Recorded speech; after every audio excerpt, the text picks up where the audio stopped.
Heather McDonald has got the juiciest scoop. When you're on the road, when you're on the go, Juicy Scoop is the show to know. She talks Hollywood tales, her real life Mr. Segment serial data and serial sister. You'll be addicted and addicted fast to the #1 tabloid real life podcast. Listen in, listen up. Woo woo. Heather McDonald, Juicy Scoop. Hello and welcome to Juicy Scoop. Welcome to my YouTube channel. I hope you have already subscribed, but I know some of you have not. And I am not going to keep doing this unless it makes it worth it for me as well as it is for you. You're like, Heather, are you threatening us? A little bit. So I need you to subscribe. I need you to get the notification button. I need you to ring it, do whatever it takes. Share it with a friend. Get my subscription numbers up, get my views up, and it will only get better and better. So be part of the fun. You're enjoying this, and I know you are. So there you go. Let's get on with the show. This is a jam-packed show. This is what you've been asking for. All the hot topics, the updates, my opinions on everything juicy, the shows we're watching, everything in the news. Let's get into it. Well, I read this long article last night, and I thought it was fascinating. Shetty. I have never talked about him on Juicy Scoop, but I became aware of him probably in the last couple of years. I know people love him. They live by him. I'm just going to give a little summary of him and then what this is about. So he is a hugely successful spiritual motivator person. He married, I think he married J-Lo and Ben Affleck. He's friends with all these celebrities. He's been on Ellen. He was on the Red Table Talk many times. He was a monk, and he wrote a book, Think Like a Monk. And he's a really good-looking Indian man with piercing light blue eyes. He's married, soft-spoken, comes off humble, total delight. And he is super successful. He's written numerous books. And this woman goes to do an interview for Vulture. And she starts to uncover some things about him that don't go with the story that he's told for the last 8 years. His journey of going to school in England where he was supposed to go and live a corporate life. And then one day he saw a monk speak and he was like, that's it. I was going to go to the pub after, but I went and saw this. And then I became a monk. And The article is a lot, especially if you're not that familiar with him. But I'm just going to give you my version, my summary. So, he comes off great. All these celebrities love him. They're his spiritual. He is their spiritual guru and friend. I remember listening to the interview he did with Jada Pinkett Smith right after her book came out. And I mean, they were best buddies and all of this. And you know how much I've gotten into Jada Pinkett Smith's life, my opinion, the fact that I think she is a full-blown narcissist. That is my opinion. I've read the book. I've seen the interviews. That's my opinion as someone who's not a therapist. And I remember hearing this, and that was the first time I'd ever heard a Jay Shetty show. And I was like, this guy is just feeding her ego. This is all is he ever going to call her out on her shit? I thought it was a little whatever, but I'm like, people love him. Kim Kardashian's been on a show. All these people have been on a show and everyone loves him and thinks he's fabulous. But I'm like, whatever, fine. And so in the article, she starts finding, as she's doing the article, all these indiscrepancies that don't go along with his story. And the story is what I talk about, the flex of, I came from nothing, I did this thing, and now I'm here. And what an amazing story that I was a monk, but I'm not going to make you become a monk or become a Buddhist. I'm just going to take what I learned and give it to you. When I give you some juicy scoop, I know you want to get on the phone with your bestie. Well, right now, the best deal in wireless is at Mint Mobile. Mint Mobile has wireless plans starting at $15 a month. That's unlimited talk and text, plus data for $15 a month. You know we love a deal in our home, and that is why we love Mint Mobile. To get your new wireless plan for just $15 a month and get the plan shipped to your door for free, go to mintmobile.com/juicyscoop. That's mintmobile.com/juicyscoop. Cut your wireless bill to $15 a month at mintmobile.com/juicyscoop. Additional taxes, fees, and restrictions apply. See Mint Mobile for details. Booking.com offers so many possibilities across the U.S. for all the travelers you want to be. So from relaxing beach resorts to remote mountain cabins, the multitude of choices across the U.S. on Booking.com allow you to book whoever you want to be. I know I'm definitely a different version of Heather depending on where I'm traveling or who I'm with. Doing shows on the road, sometimes I bring another comedian, sometimes I bring my son. Well, it all works out so great when you're using Booking.com. Book whoever you want to be on Booking.com. Booking.yeah. So a lot of what he said now is not exactly the truth. And people that love him are going to be mad that I'm even saying this. They're going to be like, who cares? He's still helping people. I do care. Just like I cared when Hilaria acted like she was Spanish and tried to keep that going. And her own husband probably never asked her where she went to high school, Alec Baldwin, and didn't care. I don't like it. I think it's untrue. And if all of a sudden you guys found out that I had never gone to Catholic school, that my parents were not realtors, that I hadn't gone on a million auditions that I didn't get, that you'd be like, that's weird. Did you know that Heather was actually from Orange County and went to a private non-denominational school and then acted like her stories of placing pumpkins on potential listings or in the neighborhood so that her parents could pay for private school isn't true? And I am not saying I lived a hard life at all. I'm just saying I told you what my life was, and now you're going to find out that really wasn't right. The years are off. It wasn't 19, it was 21 or vice versa. I think that's weird. I don't think he's going to lose anything from it. He'll probably only become more popular. All the Juicy Scoopers now know who he is because I've literally never said his name before on this show in 8.5 years. So he'll probably benefit from me talking about it, but I find it really interesting in this day and age. So what he started to do is while he was monking or whatever you want to call it, he was smart enough to get into YouTube. And he's so charming and he has a British accent, which I truly believe it's why people hire people with British accents to be the hostess at a fancy restaurant or their receptionist. It just makes you feel like you're in a classier place. It's just like when you hear a little child with a British accent, you immediately think they're smarter than your kid. It's just something that we Americans are guilty of, myself. So I think the English accent, the good looks, he's Indian, he's a monk, who wouldn't question it. But about 4 years ago, Nicole Arbor, who has a very popular YouTube channel, she was kind of bigger in the news a few years ago because she was controversial, but she was a huge YouTuber. She discovered that he was taking all this content and inspirational quotes and things from non-famous content creators and also famous ones like Tony Robbins. But even Tony Robbins, when he started his whole thing, said, I read all these books and I kind of put together my own program. But Jay Shetty was giving nobody credit for it. He wasn't giving Tony Robbins credit for it. He wasn't like, sometimes I will see an inspirational quote and I'll be like, wow, I really love this. This is something I'm really going through. And I'll just post it on my page, but it'll have the person's at whatever. Have I messed up once in my life? Possibly. I'm not a huge person of posting that stuff, but I always really try to say, this wasn't my idea. If I don't remember it, I apologize. But this guy was posting and making it sound like it was his concepts, like he was coming up with this philosophy himself. So she exposes him back in 2018 or 19 with her YouTube video.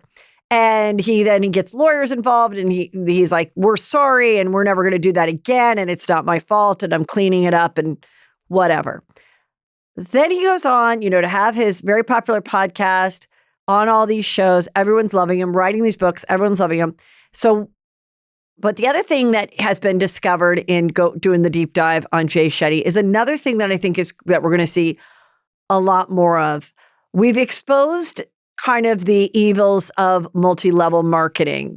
I've had an author on that was part of it. We've talked about it. There's been the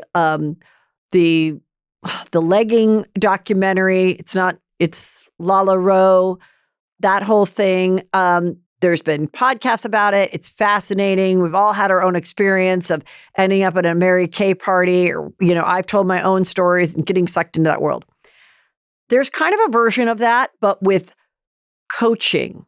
And Twin Flames, which was, again, a documentary, a podcast about these two people that had no credentials at all, that were complete grifters, started this thing to make people, convince people that your twin flame is your twin flame, whether they know it or not, whether they're married to someone else, whether they're not the sexuality you thought you were, like that's your person. And they convince them to do it, and they make them pay for these courses.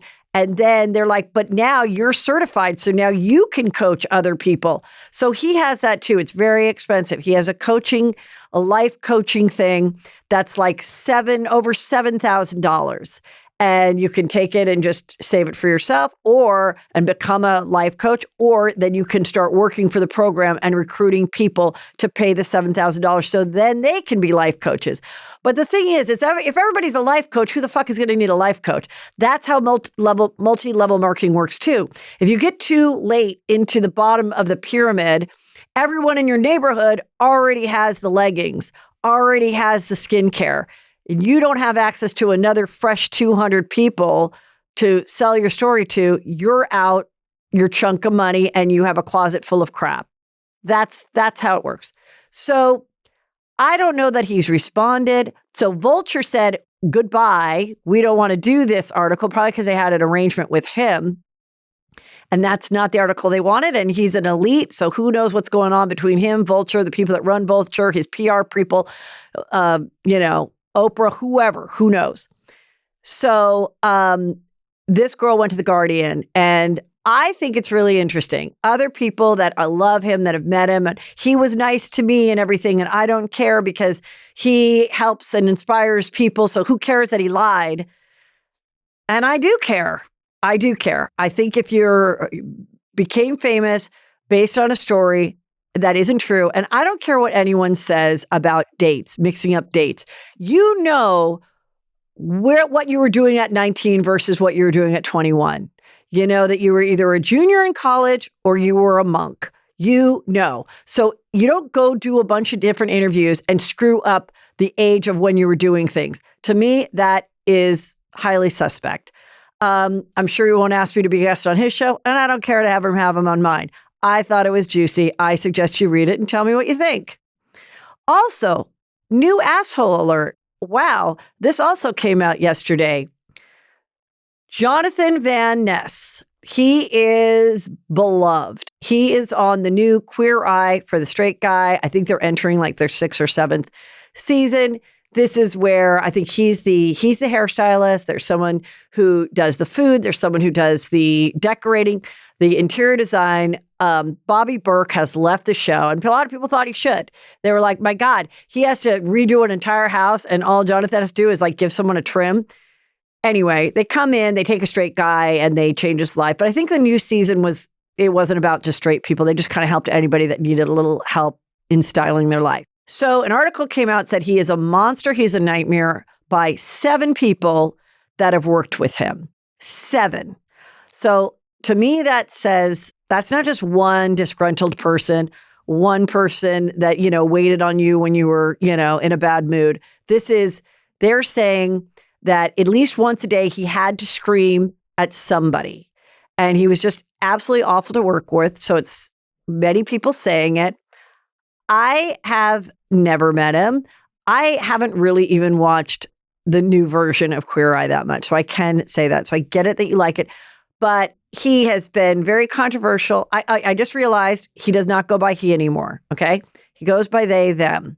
So in the article, they did use the correct pronouns. So I just remembered that. So they are a monster. Okay. There you go. So that is what people are saying. Jonathan might just ignore it all and let the fans love the way they've always loved Jonathan. But here's Jonathan, and you can see that Jonathan has long hair and a beard and a mustache. And I remembered, oh my God, I did an impression of him that I remember got like no love. It got no views, and I couldn't understand why. And I found it, and it's from April 5th, 2019. I put it on my Facebook and my YouTube, whatever. And I did this really funny sketch where I came in and I made over Peter as Jonathan. I just watched it. It was all improv. I have to say, like, freaking hilarious. And I'll repost it on my Instagram and my TikTok, so you'll be able to go there and see it right now. But much like many people in my last 8.5 years of having Juicy Scoop, I reached out to Jonathan. I sent it to him. I tagged him, thinking, won't Jonathan love it? Maybe he never saw it. I don't know. But there was a time we were both at the same podcast network. I tried to be on his show. When I see that there's 7 people and then 3 others that also said something about him, that he's an asshole, that he was hard to work with, no, I'm not going to go, you know what? I'm not going to cover that story because he was such a delight to me, because he wasn't a delight, and I am always a fucking constant delight. So there you go. Or I'm a constant fucking delight. Okay. This has been going on for a couple weeks now. Kate Middleton had abdominal surgery, which to me sounds pretty gnarly. There is so much speculation about why she hasn't been seen. And just today, they said, page 6 says, where in the world is the Princess of Wales? The British Army's website quietly removed Kate Middleton's name from the list of attendees for the Colonel's Review Tuesday. So there was a photo of her driving in the passenger seat of a car. Some people are like, that's not her. That is a lookalike. There was a kind of a funny conspiracy thing saying, we think she got a BBL, a Brazilian butt lift, and it takes a long time to recover from that. Maybe she got something else done. What's going on? But then she's out, but she's not out in public. Or is this person really her in the car? Is it like she knows something about, Epstein Island? I don't know. I think what happened is I think she has a serious medical situation happening. And she is in no position to push herself to be out in public and act fake and delightful. And also, she's probably loving the downtime.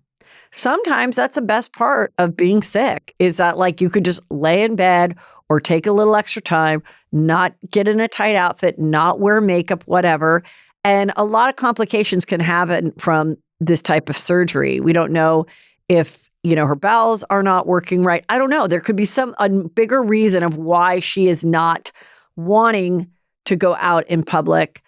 Or is she milking it, which she has every right to do, to just be like, yeah, I don't need to go to that thing until I feel 100%, until I feel great and look great. Or maybe she got the abdominal surgery, and why she was at it, she was like, yeah, give me a little something else. Give me a little boobie or butt. I don't know. I don't think so. I think she's really studying on her own. I think that this medical issue was a bigger deal, or maybe they thought the surgery was going to be an easier recovery and it's taking longer. But I love the conspiracy theories.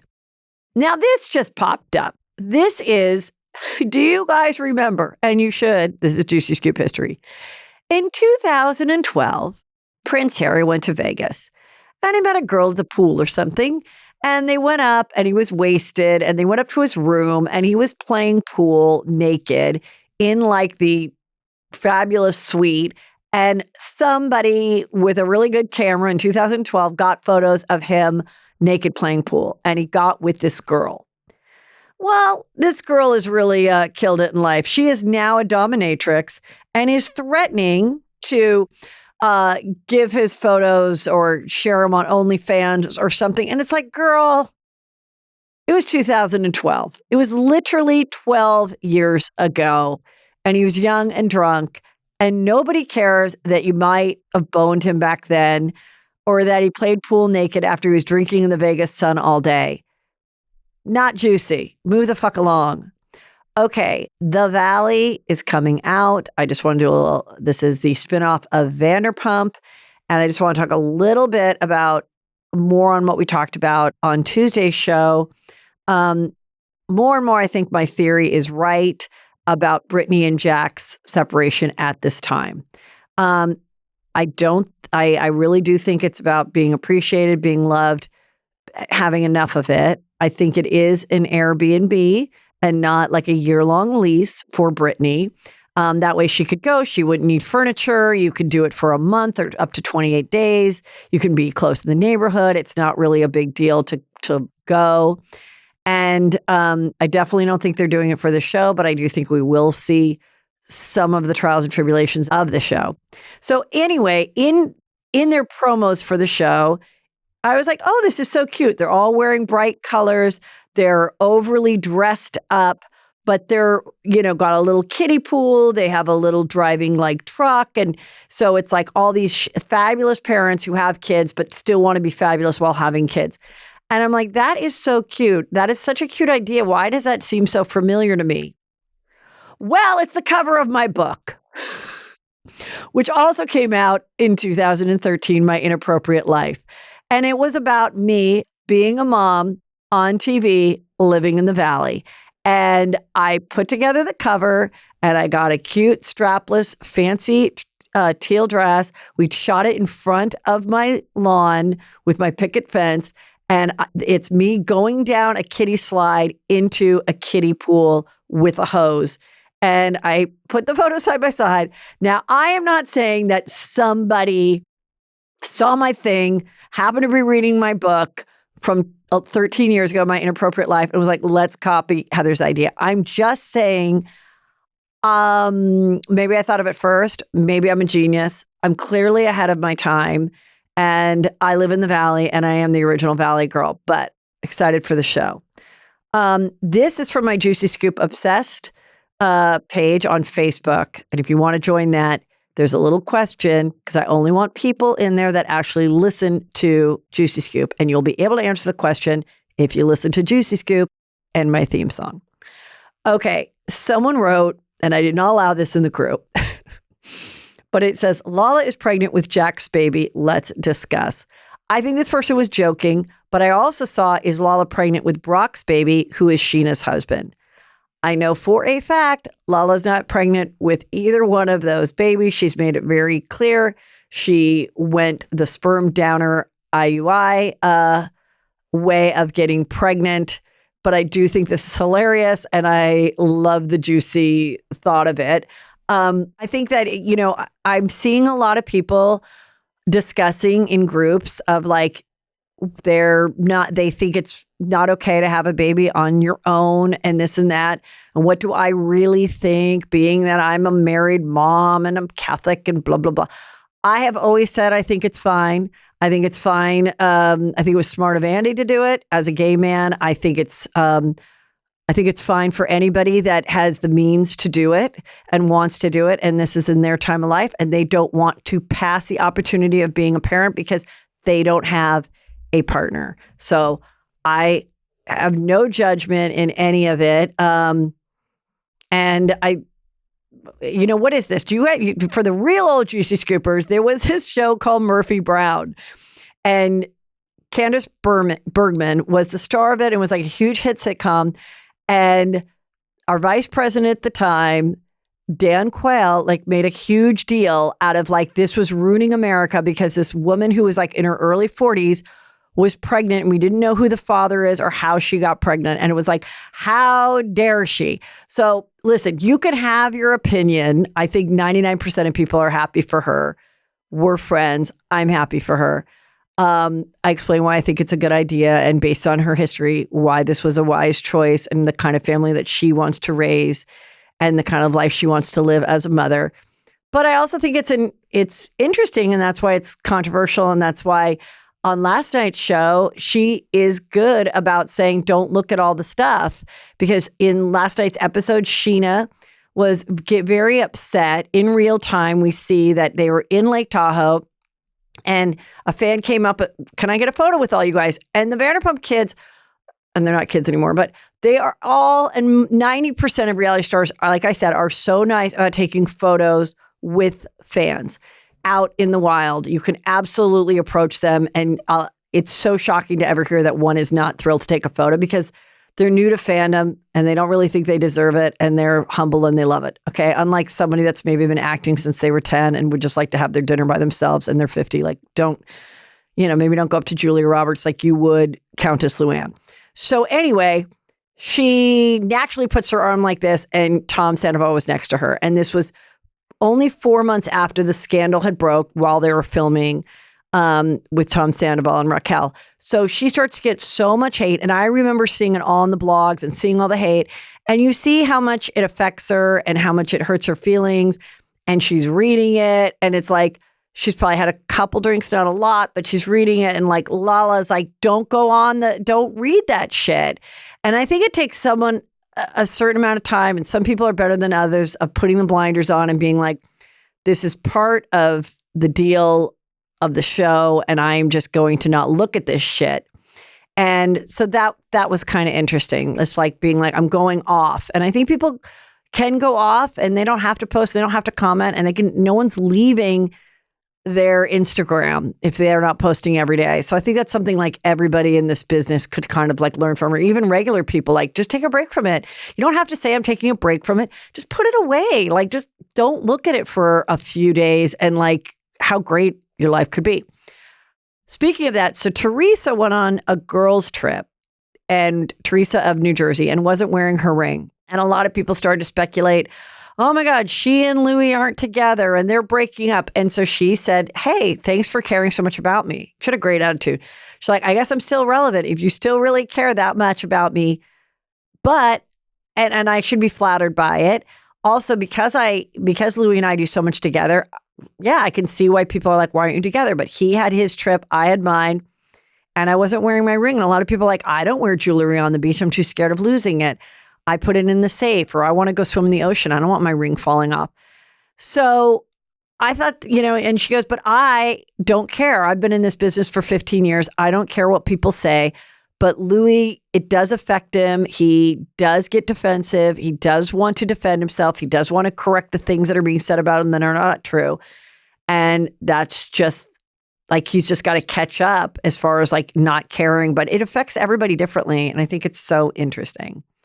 A couple more things about the lawsuit that I may have not clarified of Raquel suing Tom and Ariana. So here are some of the quotes, which I thought was really interesting from the lawsuit. Quote, due to a narrative deliberately fomented by Bravo, Evolution, and the cast, Raquel became an object of public scorn and ridicule. Okay, that's fair. As a result, she suffered in silence as Bravo and Evolution watched viewership explode, and the rest of the cast enjoyed unseen levels of public recognition and professional opportunity. Quote, the idea that human beings are expected to sacrifice their mental and emotional health in service of Bravo's rating is obscene. That's what her attorney said. The lawsuit is squarely about illegal behavior and those who traffic in it and enable it. Mark Garagos, her other lawyer. Raquel has apologized for her part of the affair. That's not a crime. Tom and Ariana are alleged here to have engaged in criminal acts. Mark Garagos. Okay, you can say whatever you want. I still don't know what they're suing for and what actual evidence they have that they really did share that video that was their FaceTime together that was on Tom's phone. I felt like I was being treated like a prisoner in my own mind, and I know what I did was wrong, is what Raquel said. But I also think it's very interesting that they said this. Raquel accuses Bravo and Evolution Media of contributing to her suffering by promoting the scandal for ratings. Her lawyers emphasized the mental health aspect of the case and condemned the use of NDAs by NBC and Bravo. So one thing I think is really interesting is she's saying, I wasn't able to say what I wanted to say, how I wanted to say it, everything, because of an NDA that I signed with Bravo. And I don't really understand that NDA situation either. I don't know what, in fact, they signed. I know that there's been times when I've scheduled Bravo personalities to come on the show. They've said it's fine, it's all good. I always say I won't spoil anything that's coming up. But then they'll cancel because they'll say Bravo doesn't want us doing interviews right now. Like something will happen in their reality world that's so earth-shattering, and I'm all excited because they're coming tomorrow, and then they're like, we can't do it. And I'm always bummed, but that's why I can do a show alone. Not everyone can. But I'm always bummed because I was planning on it, whatever. And I thought, oh my God, this timing. Oh my gosh, God loves me. This is so great that I've got to. But then Bravo's like, no, we're afraid you're going to spoil something. You're going to say something. And could they come on my show anyway and probably not get fired or fined? But that is a threat that they have. And nobody wants to be in the bad light with Bravo. Other stars, the bigger stars they are, the less they care, the more they don't ask permission. And then there's people that it's just their nature to ask permission. It's their nature to always comply. But now also everybody has their own podcast and their own Amazon Lives where they can drop major scoop or do an Instagram Live or whatever. And they kind of want to save it for themselves or go do their own live show and save it for themselves. So I think it's going to get very complicated. And I think it's like the whole thing has changed so much. And I think it's really changed since BravoCon. And as much as we all love BravoCon, we took these people that were reality stars that, you know, were occasionally being recognized at maybe a restaurant, but it was still like a small kind of cult following of who's watching Vanderpump. I mean, think about like Vanderpump like 8-9 years ago. They're still in their apartments. They were still actually working at the restaurant. And they were in all these countries, but social media hadn't caught up. BravoCon hadn't caught up. Now, jump to today, these people get on shows and they go to BravoCon and they experience being a rock star. Who doesn't want to be a rock star? Except for maybe Jenna Lyons, who didn't go to BravoCon. I don't know if she's going to be coming back. She made it sound like maybe that just wouldn't be something comfortable for her. But every single other person practically that was currently on a cast that was asked went. And they loved it. I mean, I love it. I love being approached. It could, you know, and all that stuff. But it took me 30 years to get there. So they get there right away and they love it and they want more of it. And I think that is what changed before BravoCon, they would just really be filmed in their home by these people. And maybe occasionally they'd go out to dinner and someone approached them. Even now they could go out to dinner and maybe they get approached or not. But you go to BravoCon and you have thousands of fans freaking out, like literally like you're a Beatle, like you are Taylor Swift. And I just think it's like a monster that has to be fed, and some people can handle it better than others. But I think that's all fascinating, and that's where I'm confused with the NDA. Like, did she want to speak in that moment, or was she? I think that she believed the network when thinking, okay, I'll come back and I'll have my time to share. Like maybe they said, Raquel, let everyone calm down. You're going to come back. You're going to be able to share your piece. And then when she was in her mental health retreat and seeing how everybody was still ripping on her and everything and making their money and everything, because it was their story too, which is fine. Then when they wouldn't pay her what she wanted and she bailed, and then she realized like, fuck this, I think I have a case. But I don't know. I've heard inside that there are a couple more bombs coming. I don't know if those bombs are other lawsuits from different people. I don't know if it's other evidence on different shows in which Bravo and Andy or executives will have to speak to. But it is really interesting. And I feel like the canvas keeps changing as we watch. But there you go. But also on the show, there was a good moment on this boat in Lake Tahoe between Tom Sandoval and Lala where, you know, she basically says to him, right the day that the scandal broke, that we found out you were having an affair for 7 months with Raquel, you went and did an interview saying that, like, I don't share my life, that, you know, I'm fake or whatever, or I'm deceptive. And here you are having this affair for 7 months. Just say you're sorry. And they really kind of get into it. And so it's keeping my interest. Meanwhile, Tom Schwartz did a TikTok video in Vegas with a 24-year-old. People found out who she was. She's like a pretty auburn-haired girl. And all I just thought, when I saw the TikTok video, I'm like, just imagine that, like, you're out, you have this cute girl, you're like, let's go to Vegas to do something fun. And then she's like, hold on, wait. There is this really fun trend I want to do, and we have to do this dance, and we have to mouth these words, and how many times it took to do it. And he's like, can we just fucking get some cocktails and bone? Like, why am I doing this? But he did it, and he's a pretty good sport. And So he's over 40. She's 24. And listen, that is the only way now that you're getting on Vanderpump Rules is to date someone. That's how Raquel got on. That's how Allie got on. They both dated James. That's how Randall got on when he was with Lala. That is how Brock is on because he married Sheena. That's how you get on. You're not going to get on like you did 5 years ago where you actually go and apply to be a waiter at Tom Tom or whatever. It's not happening because they're not working at these restaurants. So they're never going to really take on somebody. And the 2 seasons that they did that were not interesting and felt very forced and inauthentic. So if it works out, welcome to Vanderpump Rules, cute redhead. When I give you some juicy scoop, I know you want to get on the phone with your bestie. Well, right now, the best deal in wireless is at Mint Mobile. Mint Mobile has wireless plans starting at $15 a month. That's unlimited talk and text plus data for $15 a month. You can choose from 3, 6, or 12-month plans and say goodbye to a monthly phone bill. All plans come with unlimited talk and text plus high-speed data delivered on the nation's largest 5G network. You know we love a deal in our home, and that is why we love Mint Mobile. And my son has even turned on some of his friends to join Mint Mobile, and everyone's loving his financial advice. Switch to Mint Mobile and get your first 3 months of premium wireless service starting at just $15 a month. To get your new wireless plan for just $15 a month and get the plan shipped to your door for free, go to mintmobile.com/juicyscoop. That's mintmobile.com/juicyscoop. Cut your wireless bill to $15 a month at mintmobile.com/juicyscoop. Additional taxes, fees, and restrictions apply. See Mint Mobile for details. This episode of Juicy Scoop is brought to you by Booking.com. Booking.yeah. Booking.com offers so many possibilities across the U.S. for all the travelers you want to be.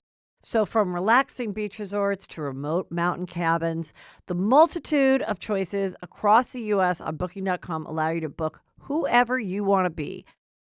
I know I'm definitely a different version of Heather depending on where I'm traveling or who I'm with. So when it's a vacation with my girlfriends versus doing shows on the road, sometimes I bring another comedian, sometimes I bring my son. Well, it all works out so great when you're using Booking.com. This spring, check out Booking.com for your ideal hotel or vacation home. No matter where you go in the U.S., book whoever you want to be on Booking.com. Booking.yeah. That's Booking.com. Booking.yeah. Okay, let's talk about the latest with Bianca and Kanye. You know, he had her wearing naked clothes, vagina completely see-through out, and the dad has spoken. Her dad, Bianca Censori's dad, wants to confront Kanye West over model's trashy nudity. That isn't love. His name is Leo, and he wants a proper sit-down with Kanye. This is according to Page 6. He wants to ask Kanye what he would do if his daughter North or Chicago was seen in public half naked. And he wants to just sit Kanye down and let him know that he is hurting the family by turning his beloved daughter into a trashy-looking marketable commodity. This is a source close to Bianca said. No man should ever encourage a woman that he loves to walk out in public and present herself like this. This isn't love. That is control. So after that story came out, she was seen at some place wearing somewhat normal clothes. Like she was wearing the leggings and all that or the tights, but it was not full see-through vag. Now, I told you guys a while ago that I had a vision. I put it out into the universe and I want to apologize. And I said full vagina cleavage, which is the side of your, and people goes, Heather, it's not the vagina, whatever. The part of your crotch, okay? And the side where that meets your thigh, which is what I like to call vagina cleavage. I'm like, that is going to be a new hot thing for fashion. But also I think full vag out will be something. So when the Bianca was seen full vag out see-through, everyone's seen for like 2 years, everybody's been wearing basically a bikini with like a see-through cover up over it, but they're wearing that on the red carpet. I'm not a fan. I don't think it's great. I just think you could do better. And sometimes it's not even like that flattering, but whatever. At least you're covering up your, crotch. Maybe Kanye really is that influential because that is happening. And also, there's these jeans out right now that this is called pea stain jeans. It's a real thing, okay? And it's jeans that look like you peed in. They're female jeans to purchase. Also, this is, I don't know who this actress is, but she is wearing out sheer nylons and a bodysuit with what I said, the crotch meeting the thigh to be exposed like you would. Like last year was underboob. I like bottom tit cleavage. A couple years ago, it was side cleavage. It is now this, okay? And then this brand called Forward, FWRD, that I have bought stuff from. This is a real thing. It's a full bodysuit, but it's a naked body underneath, complete with the crotch, okay? So it's nipples, a belly button. You're supposed to wear that out. And then they have other ones where it's just a crop top with full nipples. So you're not showing anything because you're wearing the thing, and then the Skims have the nipples bra, which I think is kind of genius. But this is like you're wearing a bikini that has nipples. So like if you look close, I mean, you're going to think someone is whatever, has it, their nips out. It's just, I just want to apologize because I put it out there in universe, and now it's fashion, and now we have to see it, and now we have to act like this is normal. And I don't agree with it. Okay, Kyle and Morgan. Kyle was at the front row for Morgan Wade's performance and filming the gig, but also Mauricio was there as well. So she was filming it, but Mauricio was there. I mean, we have talked ad nauseum about this marriage. We get to see more about it on the reunion. And of course, we're going to see a lot more on his show about buying Beverly Hills. So, but in an upcoming episode of the reunion, of course, Annie asked, can you see yourself with a woman romantically? And she was like, yeah. I don't know if we're waiting for the people cover of them, like, wearing jeans with no socks, wrapped around wearing their kimosabi hats and holding the guitar and, snapshots of them laughing. I don't know. I don't care. But I do appreciate whether this was milked out, whether she made a lemonade out of lemons of a marriage falling apart or her awakening or really falling in love with Morgan or really not.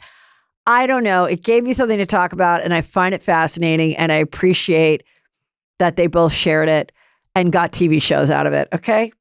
But she did get another tattoo, Kyle, and it is of a little cowboy hat, and it was from the tattoo artist's Instagram. Some sleuth follows that tattoo artist and saw that it was Kyle who got another tattoo. And the tattoo artist is Are You Youthful? Okay, it's a cowboy hat. I don't know. She's getting into it. It's a fashionable thing. It's let her have her tats. Okay, on FX and Hulu is the show Feud, Capote versus the Swans. I think it is so good. I'm actually kind of surprised it has not gotten more buzz. I think maybe for younger people, they can't really get into how annoying Truman Capote is. But the guy imitating him is like so perfect. But he's like, you're past your prime, darling. And he's like this alcoholic guy who was huge. He wrote Breakfast at Tiffany's, In Cold Blood. He's an amazing writer. And in the 60s and the 70s, he was just the toast of New York. And, this was a time where people knew you were gay, but you couldn't, bring your boyfriend to something or anything. But it was New York. So he was the toast of the town, and he had a group of fabulous women that became his friends. And he acted like each one was his special friend, but the women themselves were friends. And he'd have like black and white ball. This is all really happening. And it's very juicy, and it's based on this book. But Lee Radswell, who is Carol Radswell, mother-in-law from Real Housewives of New York, and also Jackie Kennedy Onassis' sister, she's played by Callista Flockhart, and she's in it, and that's very juicy because I'll tell you why it's so interesting and applying it to today. So Truman Capote did not have a podcast, but he was a writer. And he'd written all like I said, these great scripts that became movies. But as he got alcoholic and pill popper and just not with it, he gets a little desperate for material. And he decides to share all the juicy scoop that these female friends that are high society women that, yes, they're on the society pages, but they're not real housewives because housewives did not exist. So nobody knows, what's going on in their bedroom or their marriages, or if they're having an affair or their husband's having an affair, or whatever their crazy stories that they share. They share it with him, their gay best friend. And the husbands are like, oh, go be with your gay best friend. We know you're not fucking Truman Capote. Anyway, he goes and he spills all the juicy scoop and he like barely changes who they are. So everyone knows that this one is Babe and this one is Slim and this one is Lee Raswell. And like, so there you go. And they turn on him and then he becomes the victim. And it is, for all of that, I really love. Some episodes are a little slower than others. Some are juicier than others. I can't get enough of it, but there's like 6 or 7 out. I don't know how many are left. I think I'm going to get the audiobook because they kind of go through each woman and I'm fascinated by that time. I wish I could speak to my Aunt Claire who lived that life. She's in heaven, but she was high society New York, and it would be so juicy to hear about it. And also, like, if you have like an older woman in your life that kind of lived this life at all that's still on earth, you should absolutely like watch it with them and like pause. Because I wish I would have done that with Mad Men with my parents. I wasn't watching it. They were watching it. And I was like, what? When is this show on?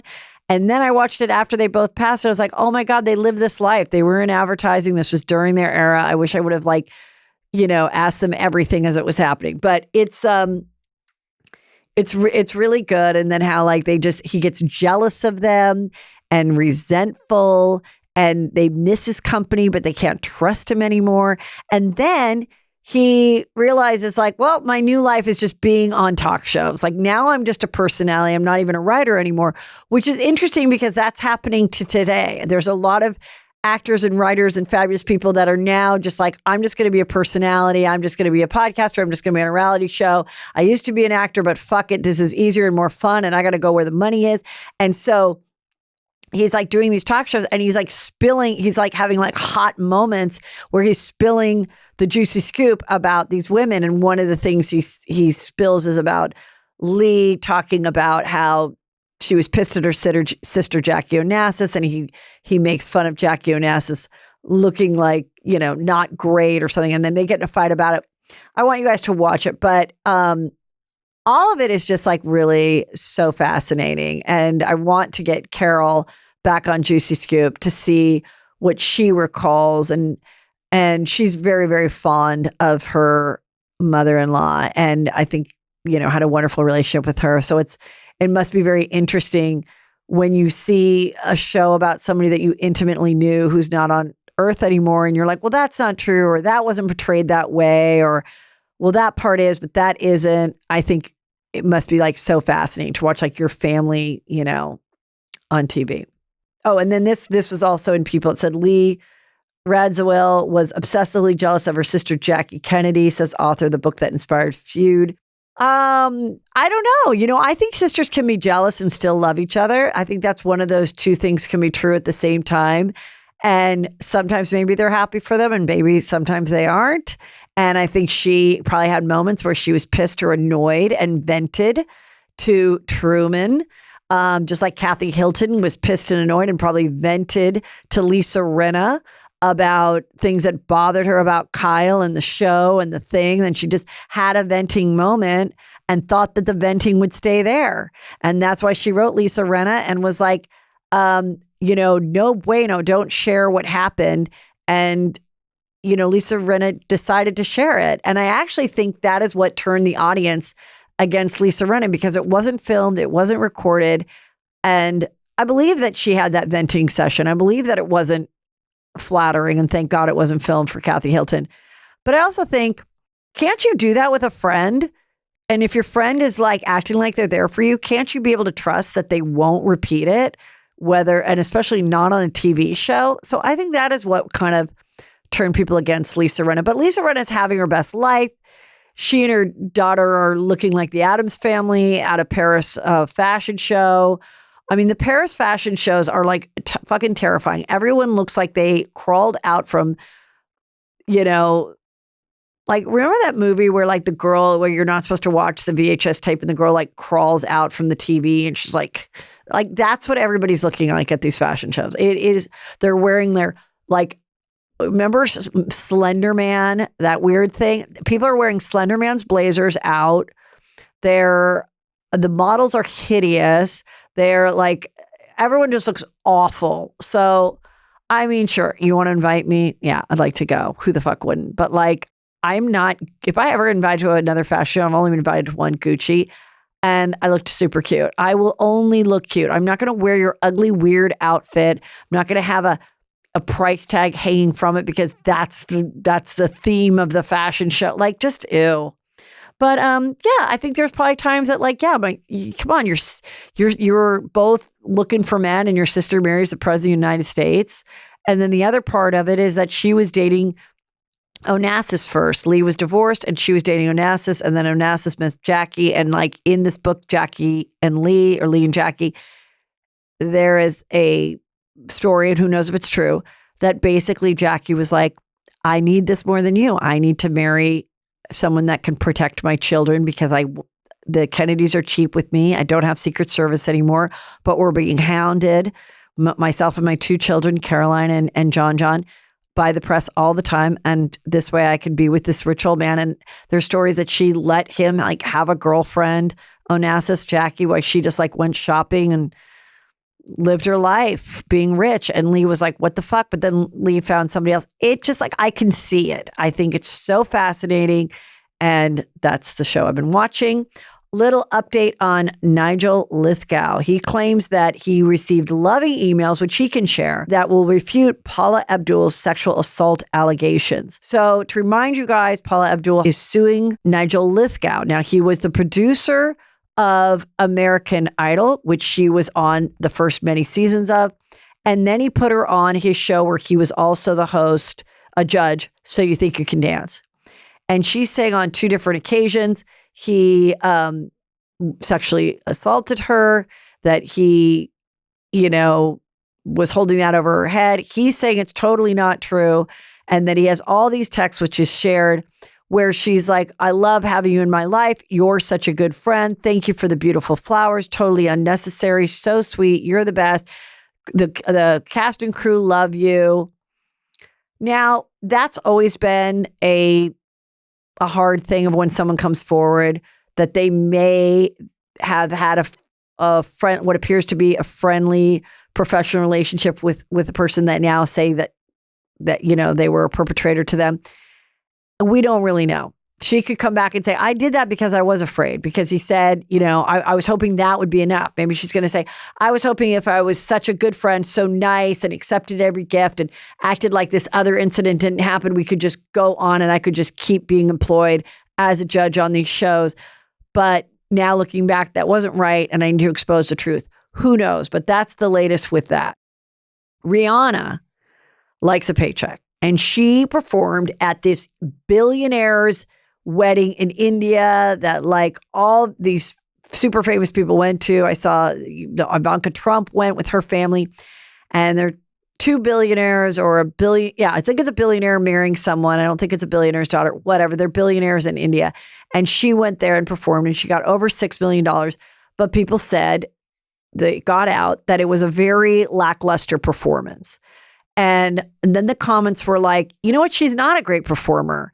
Like, her songs are great, but she's not, running around like Madonna or J-Lo or whatever. She just sings the song and is a little flippant about it and like isn't killing it on stage. She's not the greatest performer ever, but you can't blame her for taking that paycheck. And if you're willing to pay that $6 billion to have her come, I think it's so interesting that more and more like superstars are like going and just performing for $6-10 million for a billionaire. And you're like, hey, if they're going to pay me, sure. And I have been putting it out there.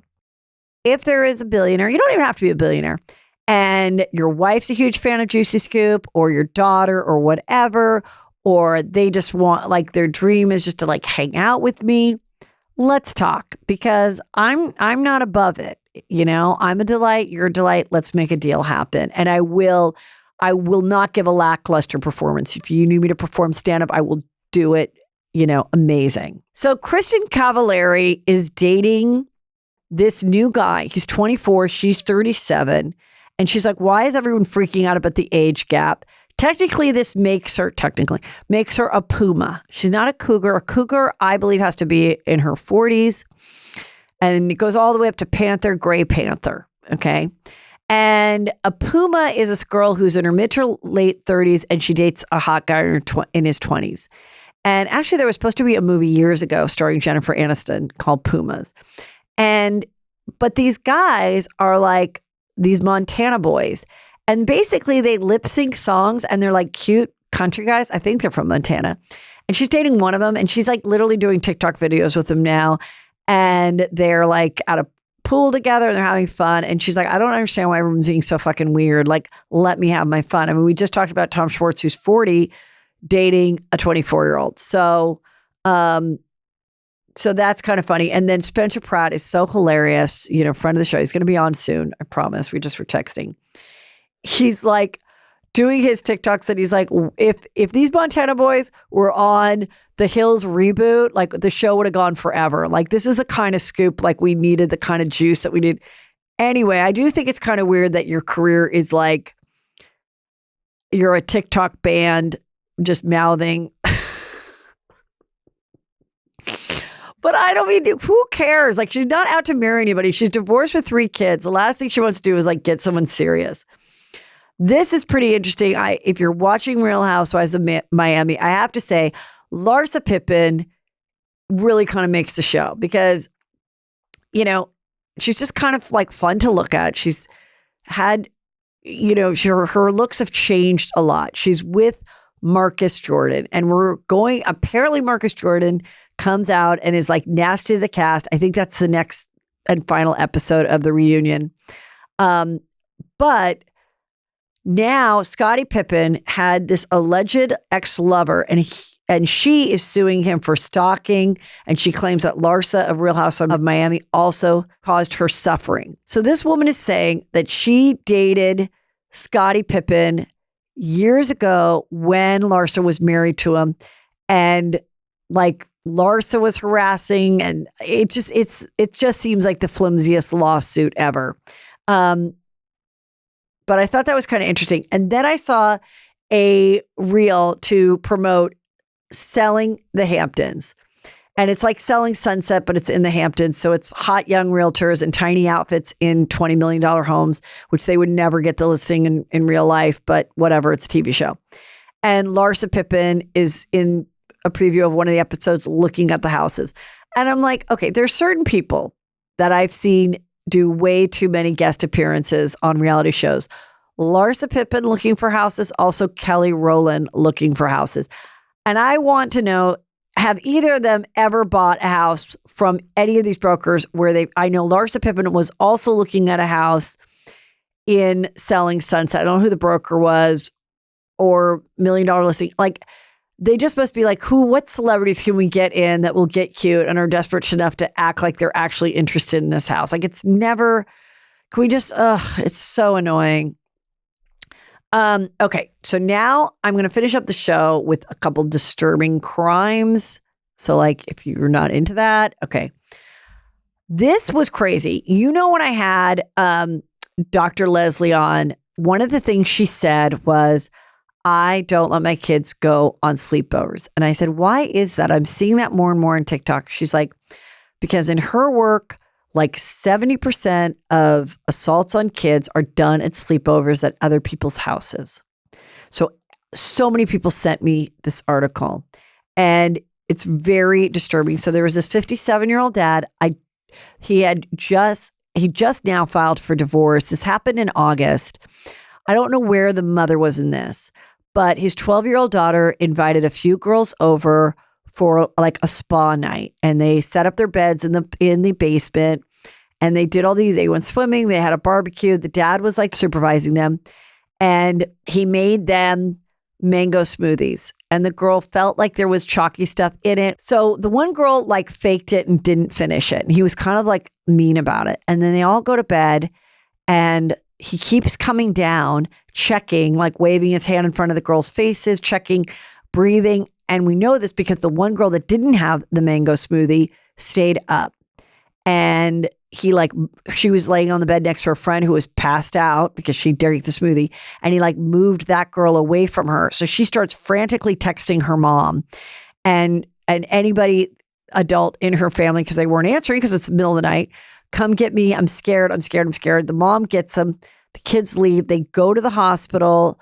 A couple of the girls are still completely out of it, like can't walk. I mean, so disturbing, but it just goes with that thing, which is just so sad. But like, no, nobody should have sleepovers. They really shouldn't, unless I don't even want to say if you even know the people. You just don't know. And again, there's no point. I agree. Like, you have the rest of your life to live in a dorm with someone when you're a full functioning adult. But when you're a kid and you're at someone's house and you're eating and you're having a fun, just have your mom pick you up at 10. Nobody needs to stay there past 10. That's my opinion. Love is Blind is on tonight, I believe. And we're going to find out who got married. That's a good one. Also want to talk about this. Couple to Throuple. It's a show on Peacock. You know I love the Seeking Sister Wives. Seeking Sister Wives is coming back, okay?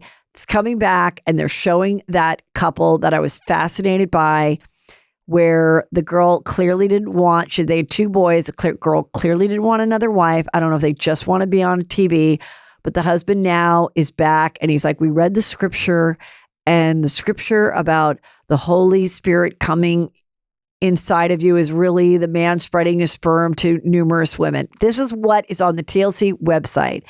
And she's like, yeah. And in the previous seasons, I didn't think the show was coming back. In the previous seasons, he's like, I'm going to find, we found this girl like Rosalind or something, and she bailed. When it finally came down to actually moving to America and like getting married and having his child, she wanted no part of it and like moved on. So now they're seeking for another. So now I'm watching this show from couple to throuple, and they go to like an island, like a Love Island, and there's all these couples, and they're looking to take on a third. And most of the couples are a man and a woman looking for a girl, but there's two gay guys looking for a guy, and then there's a queer couple where the girl's a lesbian and the guy had a lifestyle mostly being gay, but then they found each other, and now they're like, whatever goes. I don't believe those people. I think they just like were friends and wanted to be on TV. Anyway, in watching it, they have to, once they take on their third, they all go back to their suites and they all have to sleep in the same bed.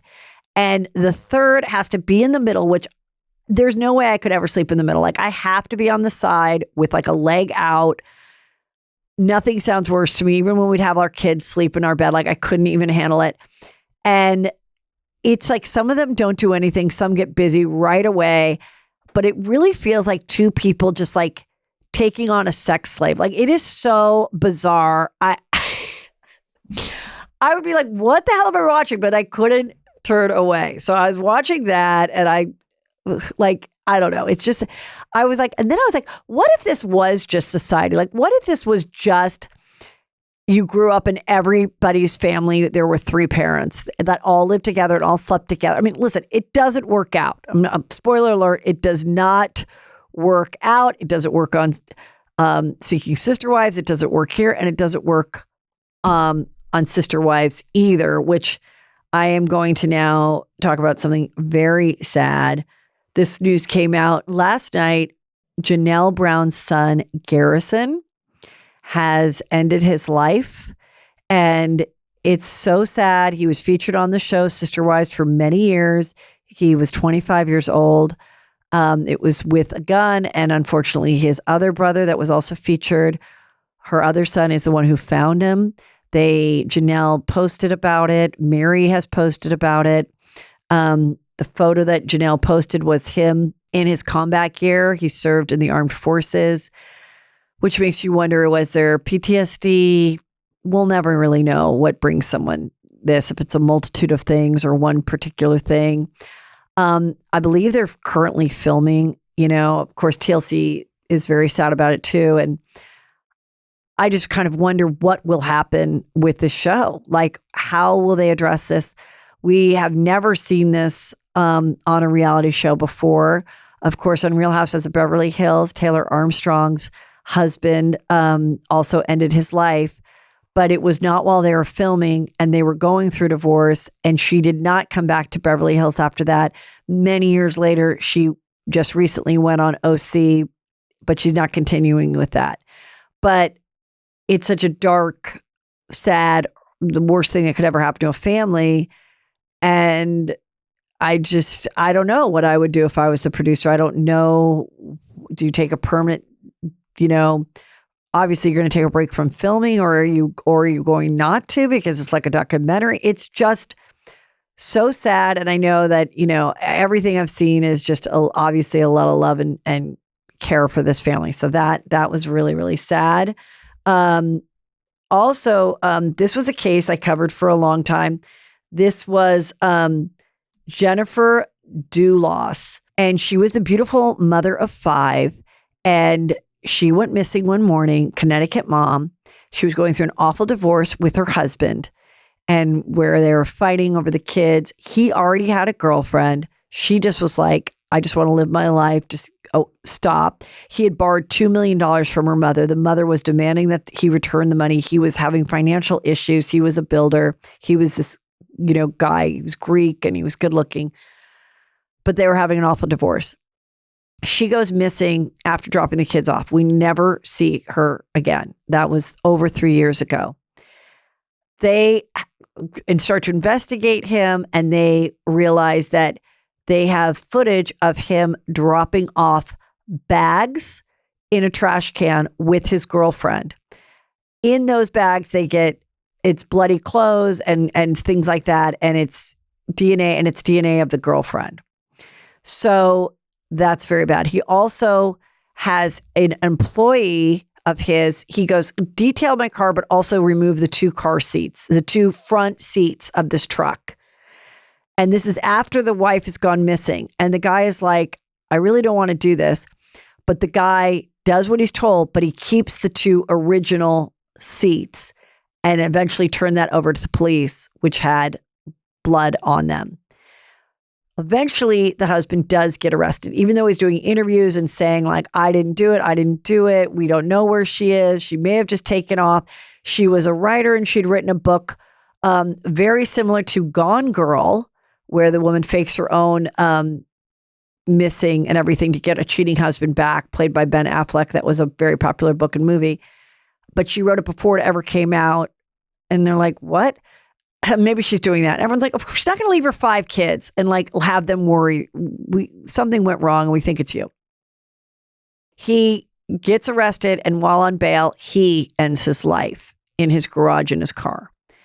Just now, the girlfriend has been found guilty of tampering with evidence, hindering a prosecution, disposing of evidence, not being truthful to investigators.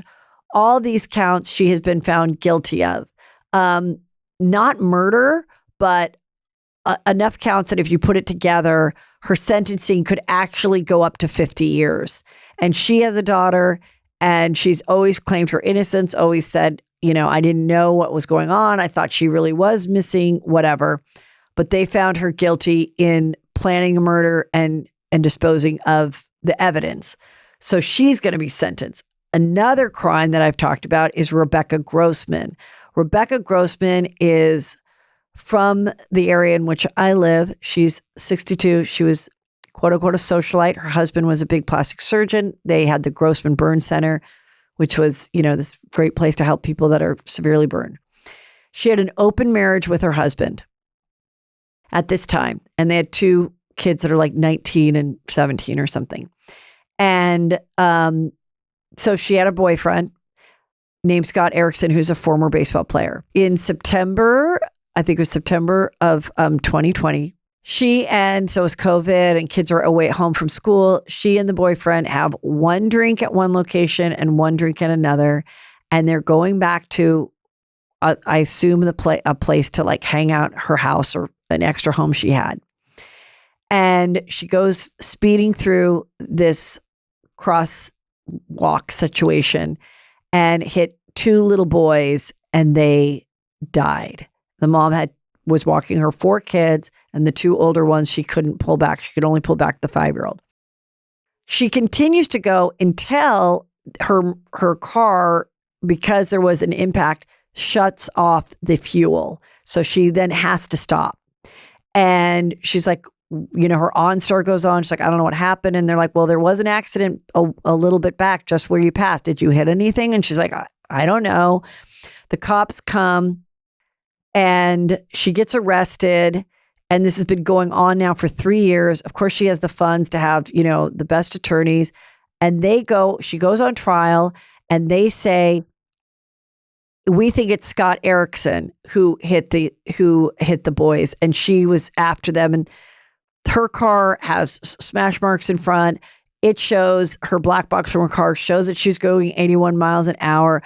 But the defense was like, why is Scott Erickson not at least being questioned? And then her daughter comes on and says, Scott Erickson was hiding in a bush and I saw him there. And then he threatened me that if I say the truth, that it was really his car that hit it. And the defense was saying, he turned a different car into the police to check, not the one he was really driving. He has 2 that are similar. Anyway, the jury didn't take any of that. They found her to be guilty of it. And now she's going to be sentenced on April 10th. She's facing a lot of years.